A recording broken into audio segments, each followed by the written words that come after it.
on 8 is tightly closed as BBC Radio 4 opens its deepest, darkest archive to bring back the voice of a man who once sent a shiver of fear running down the spine of millions of people. In The Return of the Man in Black, Britain's premier living horror writer, Ramsey Campbell, recalls the early days of horror on the radio. Listeners of a nervous disposition to warn this programme features ghosts and beasties and things that go bump in the night.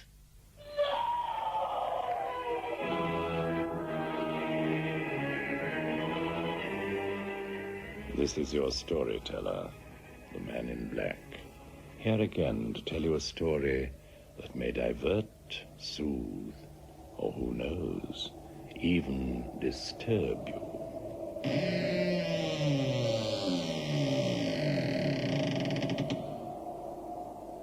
They say the most frightening things are the ones you can't see, and there's room for them all in the darkness inside a radio. In the 1940s, the dark voice of Valentine Dial was the voice of the night. You may hear crackles from some of the old tapes we play, but we hope you also experience a shiver or two from such 40s gems as The Pit and the Pendulum and The Speaking Clock. Decades earlier, almost as soon as the BBC appeared on the airwaves, Ghosts and Horrors had their audience with the Beeb's first teller of ghost stories and macabre tales, A.J. Allan. That wasn't his real name, but nobody outside the BBC knew his secret until he died. He was Leslie Harrison Lambert, a London civil servant who increased his popularity as a broadcaster by appearing only about 5 times a year. He's recalled by Stuart Hibbard, his producer. I always remember A.J.'s entrance to the studio. The slim, neat figure in the perfectly cut dinner jacket, the eyeglass, the thin black briefcase, the cheerful smile which seemed to say, "I'm feeling on top of the world, and I hope you are too." Allan began broadcasting in 1923 and quickly built up an enthusiastic following among listeners to the baby BBC, a popularity he maintained all the way to his last broadcast in 1940. Not all of the tales he told were ghost or horror stories, though at the start of his tale, The Diver, he says, "For some reason or other, the BBC are always asking me to tell a ghost story. At least, they don't ask me. They tell me I've got to. I say, what kind of a ghost story? And they say, any kind you like, so long as it's a personal experience and perfectly true." Just like that. And it's cramped my style a bit. Not that my personal experiences aren't true, please don't think that. But it's simply this, that when it comes to supernatural matters, my luck hasn't been very good. Still, that didn't prevent him telling quite a few ghostly tales, and, according to Kennel Foss, who edited the best of A.J. Allan, inventing the BBC accent, a class-conscious, mincing travesty of correct diction. We both began to notice a most peculiar, lack of freshness in the air. Most marked it was, and it seemed to be coming from the mouth of a small tunnel driven into the face of the stone just behind us. Ackroyd said, "Let's go in and see what it is." Well, I wasn't frightfully keen personally, but he would go, so I had to follow. We had to duck our heads to get in, and there wasn't room to walk 2 abreast. It was pretty dark, too, after the glare outside, and the atmosphere, well, it was indescribable. We'd only gone about 3 yards when Ackroyd stooped over something lying on the ground. And then he suddenly gave a most fearful yell and said, "Gosh, it's Botty, let me out." And he turned round and tried to charge past me. But the place was so beastly narrow that we got jammed. And while we were fighting to get free, I caught a glimpse over his shoulder of a ghastly object with an almost black face grinning at us. It wouldn't have been recognizable at all if it hadn't been for the prominent front teeth. Well, one look was enough for me. I bolted for the entrance for all I was worth, with Ackroyd after me, still yelling. A.J. Allan performing his tale Watty, in which a tuck-shop lady of that name disappears, after which Allan and a friend make a gruesome discovery in an old quarry. And very effective that kind of unadorned storytelling can be, especially when listened to with the lights off. The BBC was already building a worldwide reputation for drama, and in 1933 an early production starred Sir John Martin Harvey in The Bells. This is based on a Henry Irving play translated from the French of a pair of 19th century specialists in horror, Erckman and Chatrian. In it, an innkeeper murders a wealthy Jewish traveller, only to have his conscience awaken years later when he has risen to the post of burgomaster. The acting may be somewhat melodramatic and some of the techniques primitive, but the BBC was developing a sense of how radio could be used to stimulate the imagination. Doesn't this extract resonate with conviction because there isn't a hint of playing it for laughs? No. It's only the wind in the trees. Be quick, Marius, be quick. Carry him away. Carry him away. Where are you going? To the lime kiln. I'm there. Oh. Oh, heavy he was. Go into the fire, Jew. Go into the fire, Jew. Go into the fire. Look. Look. Oh, those eyes. Those eyes. How they glared at me. Well, you have written all. Awake him now and let him read himself. Awake, I command you. It may come as a surprise that the Second World War didn't put an end to horror on the radio, at least for the duration. At that time, radio came into its own as a mass medium, both for news and for cheering people up with comedy and music. But there was still undeniably a place for horror, perhaps as a way of experiencing the terror of imaginary people instead of the tensions of everyday wartime life. Donald Frankie is now a respected actor and singer whose love of drama and the arts was born when he was a young boy at prep school. I do recall in the early 40s, around about 1941, 42, being allowed to listen to horror on the radio, and inevitably, if it was the early summer or late spring, we wouldn't do the blackout, and there was I sitting listening to these horror things on the radio with the light getting dimmer and no light allowed to be put on. And radio, certainly in those days, and I'm sure now even better so, is a most wonderful vehicle for horror, because you can do things on radio which you can't do on television or the legitimate film. You can express a man's thoughts as he's enduring the horror.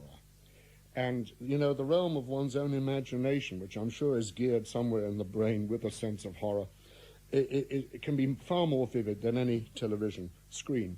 The pleasures of listening to tales of terror in the dark. In that BT era, before television, Donald huddled under his blankets, but couldn't escape from the tales he heard. One of which was an adaptation of Ambrose Bierce's classic 1891 tale of terror, A Watcher by the Dead. This is about 1941-42. There was a play where a man bet another man that he couldn't sit in a room with a dead body in a coffin all night and survive. And he takes on the bet, and he sits there. And, of course, this is where radio comes into its own, because you can hear his thoughts. Oh, God, I don't think I can stand this. Oh, I'm going to be brave. Yes, I'm going to be brave. Well, unbeknownst to him, the body in the coffin is not dead. He's alive. And with a sudden, without any warning whatsoever, he leaps out of the coffin with a yah! And the chap sitting next to him dies instantly of fright. Now, of course, the plot is turned around that the man who played the joke is now left in this room for the rest of the night with a real dead body. And, of course, it's his thoughts that gain momentum. And this can only be done on radio. You can almost feel the perspiration breaking out on the loudspeaker. Mop that loudspeaker, somebody. Here's another of Donald's childhood traumas, courtesy of radio. The other was a similar situation of a man going to the electric chair in the States, and you get his thoughts as he's going to the chair and taken there by the priest, strapped in, all the rest of it. And then the beam of focus switches, and this can be done marvellously on radio, to the man who is going to be responsible for throwing the switch, and we hear all the electrics, the dynamos whining in the distance. Well, the truth of the matter is the executioner, the man who is due to throw the switch, has actually committed the murder. And now his conscience is getting the better of him, and that can only be done on radio. And as it grows to the climax, he's perspiring so much out of the guilt of what he has done and what he has got to do now, that as he throws the switch, the current jumps and kills him. Donald may have been daunted by that tale, but worse, which is to say better, was to come. Since the beginning of the war, the radio company of great actors, and character ones too, had been doing its bit, and more than a bit, for the war effort from a hiding place in Hertfordshire. One of the most distinguished producers of the period was Val Gielgud, brother of Sir John, who collaborated with the crime novelist John Dickson Carr for a new series which began in 1943. Appointment with Fear.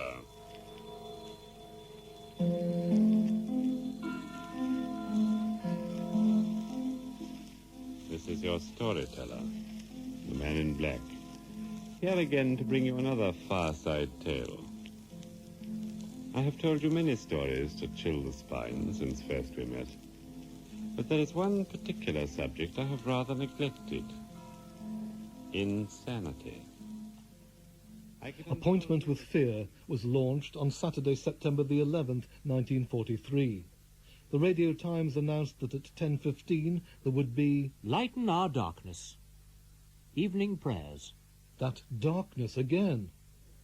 Perhaps someone knew something the listeners didn't, because the quarter of an hour of prayers was followed by Appointment with Fear. Weekly half hour of mystery and suspense, written by John Dickson Carr. Number 1, Constance Cummins, in cabin B13. Though the series was slow to clutch the nation by the throat, the Radio Times soon began to help, with suitably menacing illustrations and tantalizing captions. The Body Snatchers is the title of tonight's Appointment with Fear. Listen at 10:30 to the tale of how Matt and Rob carried out their infamous trade. Next morning, there was no arrow on the bowstring of the wooden dummy. The arrow was buried in the door. How this happened, you can hear in The Phantom Archer. The audience for Appointment with Fear grew steadily, turning Valentine Dial, the man in black, into a star. It's terribly bad for one's trade. I mean, you go and play Henry V, or no, not Henry V, but the Duke of Burgundy in the film of Henry V. And then, people suggest that you should do something, a trailer for it, or they had rather a prestige trailer for it. And people who shall be nameless, Laurence Olivier, named quite well, said we don't want a man in black voice for that. Nobody can say a Duke of Burgundy voice or anything of that sort. Wouldn't you prefer, then, to do something else in theatre? I mean, you're stuck with the man in black with this voice, aren't you? Well, I suppose I am, but I always thought it was just a deep voice. It wasn't the man in black voice or anything of that sort. People used to say, you have a splendid deep voice. They didn't say, it's a man in black, which anyway never was as deep as that. The man in black was always a very gentle person. He was very, very purry to the microphone, rather like that. He wasn't like that. The next object. He wasn't that school of voice at all. In Bond Street, not far from Piccadilly, there used to be an establishment, which in a less fashionable part of town would have been called a shop. On the windows, in letters as discreet as a visiting card, were the words, Charles Markham, antique dealer. I think on the whole I should be more grateful to the man in black than I'm cross about him. I'm grateful to the old boy. Dial must have been grateful to John Dickson Carr as well, the creator of The Man in Black. John Dickson Carr, alias Carter Dickson, made his name as a writer of detective novels, over which he had a feud in print with Raymond Chandler, each of them detesting the other's kind of crime fiction. Carr was influenced by G.K. Chesterton's Father Brown tales in their delight with bizarre clues and apparently impossible crimes, and his detective Dr. Fell is more than a little like Chesterton himself. But Carr's sense of the macabre was second to none in his field. Even some of the titles of his detective novels sound like horror stories. It Walks by Night, The Hollow Man, To Wake the Dead, Skeleton in the Clock, He Who Whispers. Some of the novels contain supernatural events that aren't always explained away, and when, like nearly every writer of short stories for adults, he had a go at the ghost story, he was clearly in his element. Here are images from his ghost story, Blind Man's Hood. By the time the hooded person came stooping at him clear across the room, as certainly as though it could see him, Mr. Wilkes was not laughing any longer. It moved in very short but quick little jerks, the white bag bobbing on its face. He screamed out, "For God's sake, Fenton, take it off me!" And the thing jumped. They were over near the curtains of the bay window. Miss Twiggelow says that Mr. Wilkes could not have seen anything because the white bag was still drawn over the woman's head. The only thing she noticed was that the lower part of the bag, where the face must have been, there was a curious kind of discoloration. Something seemed to be seeping through. Mr. Wilkes fell back between the curtains, with the hooded person after him, and screamed again. There was a kind of thrashing noise in or behind the curtains. Then they fell straight again, and everything grew quiet. Though Carr was Canadian, he wrote very much like an Englishman, born and bred. Much more importantly, he knew about suspense and that other most important element in horror, timing. He also had an instinct for the medium of radio. Today, what he said about writing for radio may sound obvious and commonplace, but then it was new and exciting. First of all, there must never be any doubt in the listener's mind as to who is speaking. That means that you must introduce your characters one or two at a time and make their voices contrast sharply so that the listener can identify them. Well, suppose one of your characters begins by saying, "Look, you see that elderly gentleman with a long white beard just being thrown out of the pub?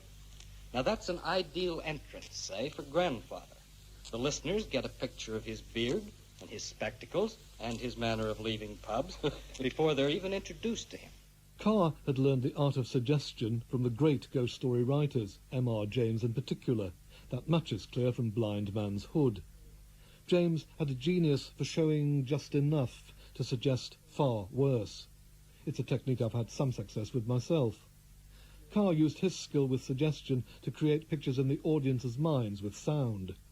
You tell listeners that they're going to hear something and then let them hear it. The actual sound is whatever you want to call it.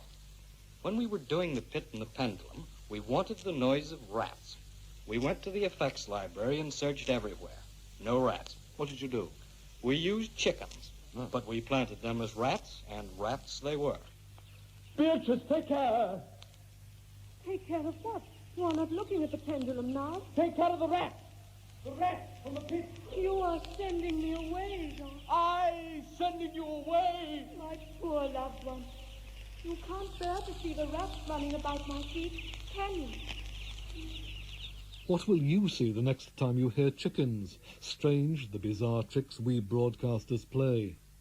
You can hear those rats again in this programme, when we'll be broadcasting the whole of The Pit and the Pendulum to let you judge how skillfully Carr adapts Poe's original, which was purely an interior monologue with a solitary character, for the radio.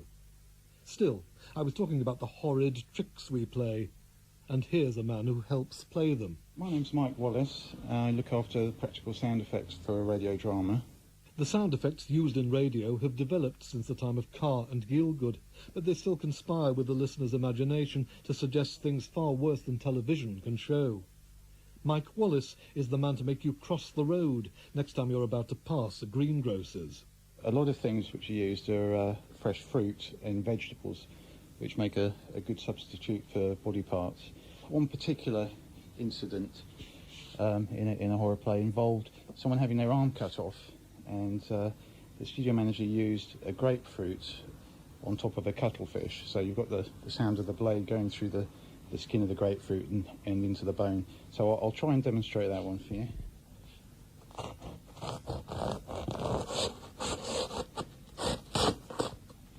This is just a common garden cabbage I've got here, and this is used for more sort of sinewy sounds. Maybe someone getting their shoulder dislocated or something. By now, you may have a pretty good idea why a record of BBC sound effects was banned in Germany.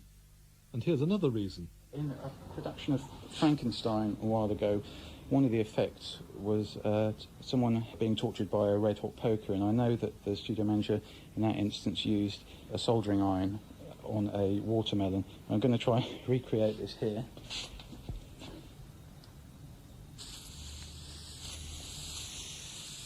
Ah, they made their own amusement in those days. Of course, it's not just effects that make a good story, although these days some horror film makers seem to think so. In radio, you need the talents of the writers, the cast and the producer. And in 1945, listeners were privileged to eavesdrop on Val Gielgud's production techniques. Again archaic, again something new and exciting for the times. I'll work on a few lines of one of the Appointment with Fear plays with two members of the cast, Belle Crystal and Nayland Brown. Wait, I remember. Captain Wainwright told us First Officer had come aboard tonight. Yes, but a bit slower. It's plot. All right, think of it. Oh, all right. With a bad attack of flu, yes. Our friend could not be seen in public until after he had disposed of you. The best thing was to convince everybody you were insane, as he did. Then, when you went overboard tonight... They would all believe it was suicide. Yeah, but horror, Belle, more horror. Listen, they would all believe it was suicide. They would all believe it was suicide? Exactly. Look! Dr. Heinrich, look! Aye. You must turn off the mic when I go to scream. Push the needle to Joker. Oh, I'm so sorry. Shall I go back? Yes, that's heavy. Look out! Look out, Dr. Heinrich! Look out! What's wrong? He's got a piece of man greeting! Put it down, you fool! Put it down! Right you are. 3 beautiful pistol shots. Were those pistol shots? Well, actually, no, they were fireworks. They sounded like gunshots because we followed John Dickson Carr's advice and announced what the listener was about to hear. Maybe not all Val Gielgud's methods would work today, but they certainly did in their time. And it isn't just nostalgia that makes his productions enjoyable. Valentine Dial again.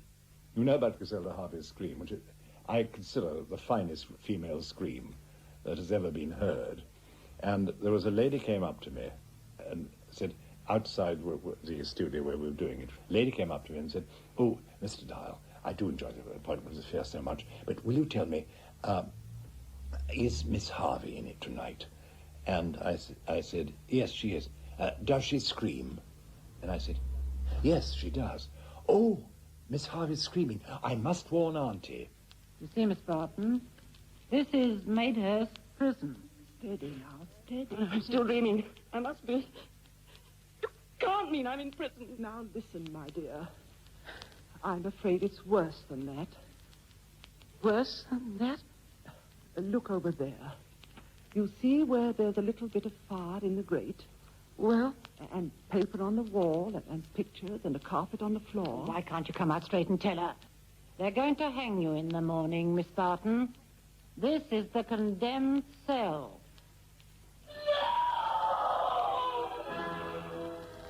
Appointment with Fear.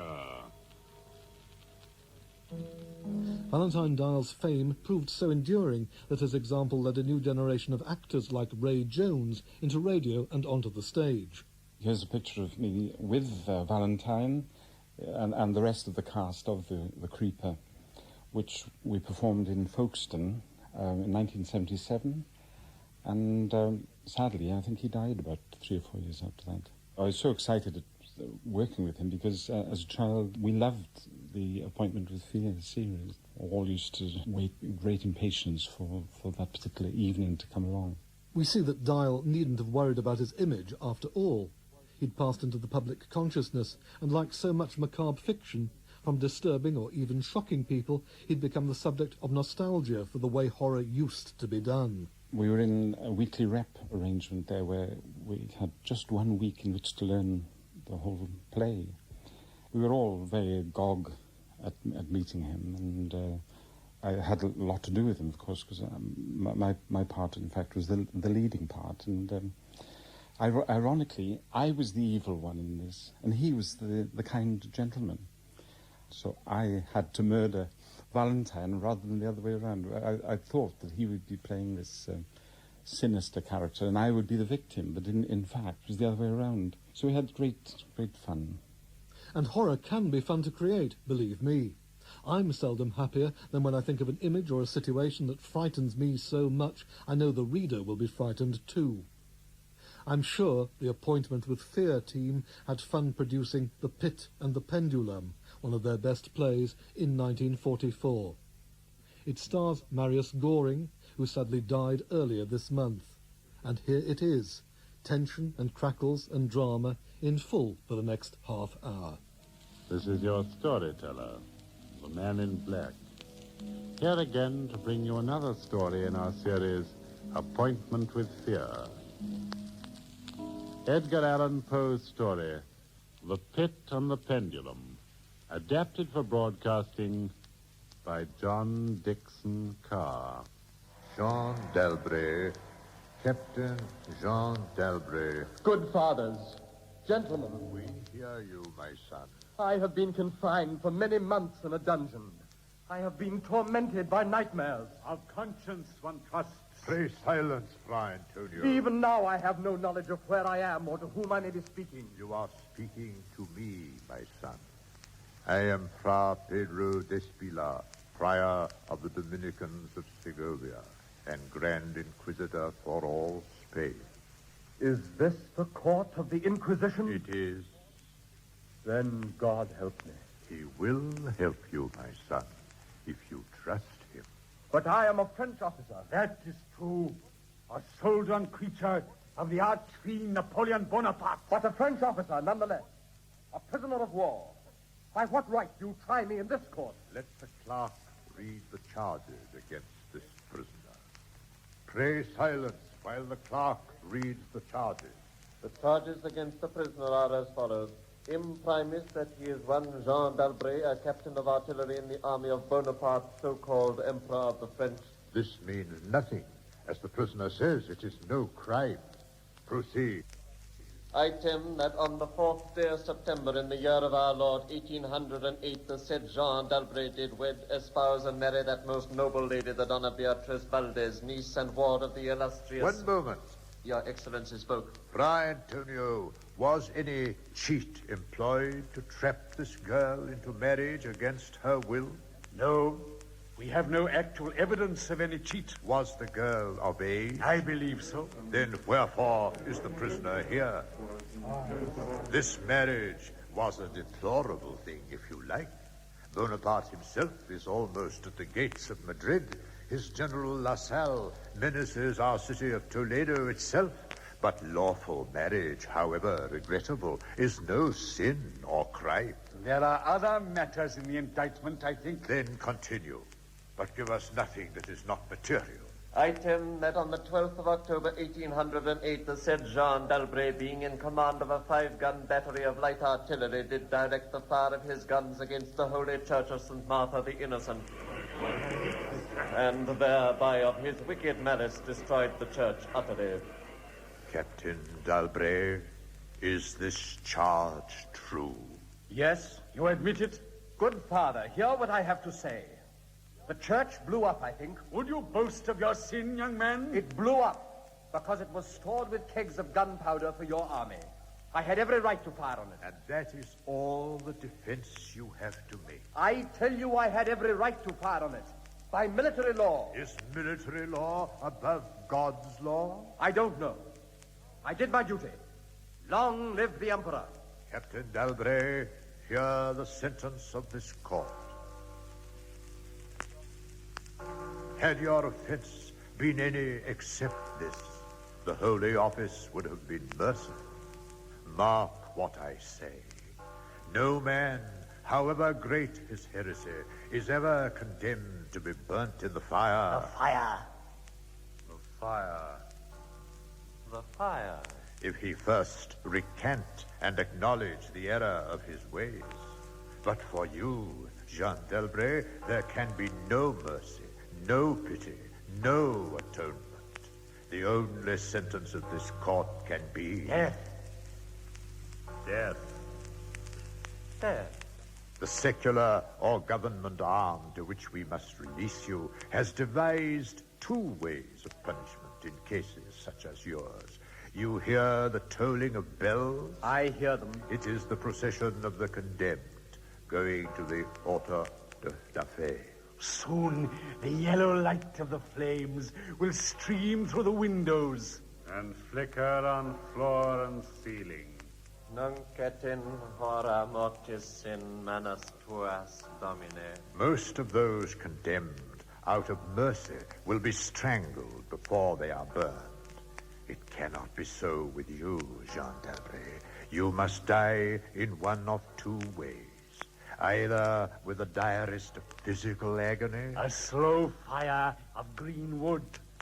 Iced bandages about the head and heart, so that the fire does not approach too quickly. Be silent, Fra Antonio. I cry your pardon, Grand Inquisitor. Or else, Jean d'Albret, you must die in a certain other way. Have done with this. Pass your sentence and let me go. The law does not permit me to tell you now what this other way is. It must approach you slowly and force itself into your mind. It must stalk you like a tiger. It must bring you face to face at last with the King of Terrors. The sentence of this court, therefore...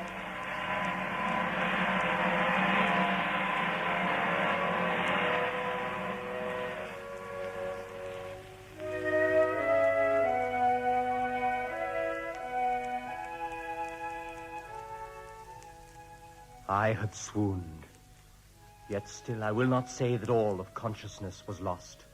In the deepest slumber, no. In delirium, no. In a swoon, no. In death, no. Even in the grave, all is not lost. There are shadows of memory which tell me indistinctly of tall figures that lifted me and bore me in silence down, down, still down, until a hideous dizziness oppressed me at that descent into the earth. There was a vague horror at my heart because of that heart's unnatural stillness. Then this consciousness swam back to my wits again. Darkness. Stone floor. And darkness. Oh, Beatrice. Oh, my wife. Did you call me, Jean? Beatrice, was that you who spoke? Yes, Jean. You, here, in the dungeons of the Inquisition? I am not really speaking to you, my poor Jean. I am only in your imagination. Am I mad, then? No, but your brain is fevered. You only think you hear me. I hear you clearly. As clearly as I once heard you. In the little church near the Ebro, where we were married. Yes. I destroyed that church, Beatrice. I had to. It was my commanding officer's order. I know, Jean. Be comforted. There are those who care. It is completely dark. There's hardly any air. I dread to get up, and I dread to stretch out my hand. Suppose they have buried me alive.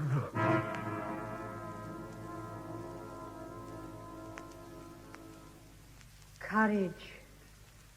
Can you stand up? I think so. Then walk.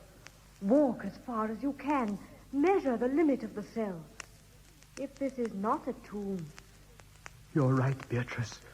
As always. I'll try. Are you on your feet? Yes.